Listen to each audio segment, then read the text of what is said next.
Monsieur le Premier ministre, Mesdames et Messieurs les membres du gouvernement, Monsieur le Président de la Commission des finances, de l'économie, du plan, de la promotion du secteur privé et des industries, du Conseil national de transition, Monsieur le Président du Conseil national du patronat du Mali, Monsieur le Président de la Chambre du commerce et de l'industrie du Mali, Monsieur le Président du Conseil national de la société civile, Monsieur le chef de file des partenaires techniques et financiers, honorables invités, Mesdames et Messieurs, c'est avec un grand plaisir que je souhaite la bienvenue à Monsieur le Premier ministre et à tous les participants à cette cérémonie qui marque une étape importante dans les réflexions sur l'avenir à long terme de notre pays. En effet, la cérémonie de ce matin consacre le lancement du processus d'élaboration de la nouvelle vision du développement à l'horizon 2063 de notre pays. Cette vision née de la volonté politique des plus hautes autorités de la transition définira de façon claire le cadre d'orientation et de conduite de l'action publique, les grands axes et les priorités nationales en matière de relance économique pour une indépendance économique et financière, un développement inclusif durable dans un Mali apaisé. M. Sénèque disait: il n'y a pas de vent favorable pour celui qui ne sait pas où il va. Monsieur le Premier ministre, la dite vision sera précédée d'un diagnostic sans complaisance de la situation globale du pays et tirera le meilleur parti des évaluations et des leçons apprises de la mise en œuvre du cadre stratégique pour la relance économique et le développement durable, CRED 2019-2023, qui arrive à son terme le 31 décembre 2023, de l'étude nationale prospective Mali 2025 et de toutes les initiatives pertinentes, notamment la stratégie nationale de l'aménagement du territoire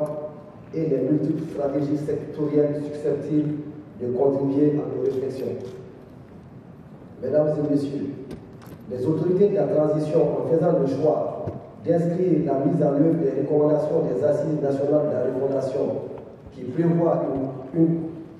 croissance économique annuelle de 10% les 30 prochaines années, ne pouvaient mieux exprimer la nécessité d'une nouvelle étude prospective. L'étude prospective est un outil de réflexion visant à rechercher les meilleures orientations, faire les meilleurs choix de modèles de développement et à prendre les décisions pertinentes de gestion dans les affaires publiques. Il capitalisera la grande capacité de résilience dont le pays a fait montre ces dernières années face aux différentes crises multidimensionnelles et aux diverses sanctions. Monsieur le Premier ministre, Mesdames et Messieurs, il me plaît de souligner ici que ce processus a démarré en mars 2023 sous l'égide de mon ministère et a suscité une réelle adhésion et un engagement de toutes les parties prenantes lors des concertations avec les départements ministériels, le Conseil national du patronat du Mali, la Chambre de commerce et d'industrie du Mali et le Conseil national de la société civile. À l'issue des consultations, des points focaux ont été désignés au sein des départements ministériels et des organisations fêtières pour assurer l'interface avec le comité technique de pilotage. Lors des concertations, certaines recommandations pertinentes ont été formulées, notamment la définition et le renforcement du rôle de l'État, la définition et le contrôle de l'État sur certains secteurs jugés stratégiques, le rôle primordial du développement du capital humain comme facteur nécessaire et indispensable au développement économique et social, la reconnaissance du rôle déterminant et d'entraînement de certains secteurs comme l'énergie,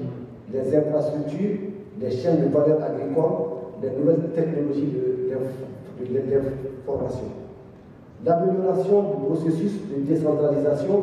tout en garantissant une meilleure surveillance de l'État central. L'accompagnement du secteur privé comme moteur de la croissance économique. La création d'un fonds souverain d'investissement et le rôle primordial du secteur minier. La mise en œuvre des réformes nécessaires à l'efficacité de l'action publique. Monsieur le Premier ministre, Mesdames et Messieurs, la vision sera élaborée sous la forme d'un livre blanc, une référence pour la construction du futur.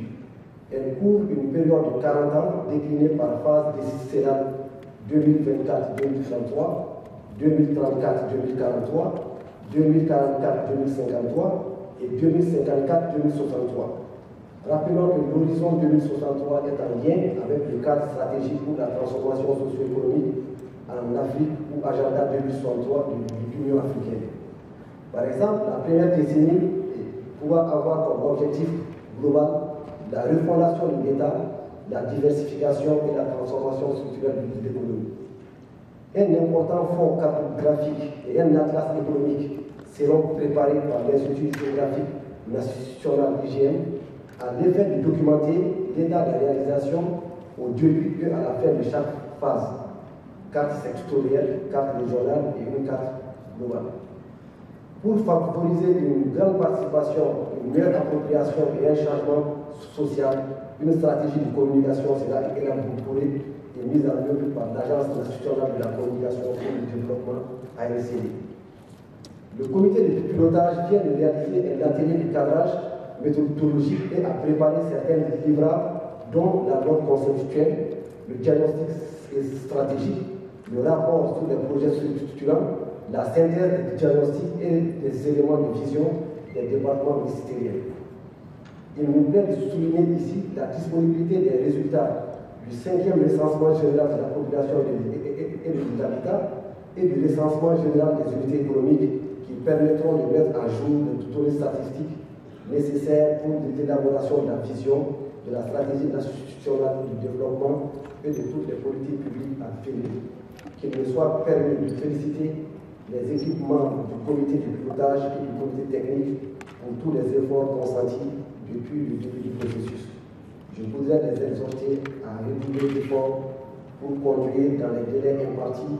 le processus d'élaboration de la vision 2063 et de la stratégie nationale de développement à moyen terme dans une démarche participative et inclusive afin d'aboutir à des documents consensuels prenant en compte les aspirations des populations maliennes. Je vous remercie de votre attention.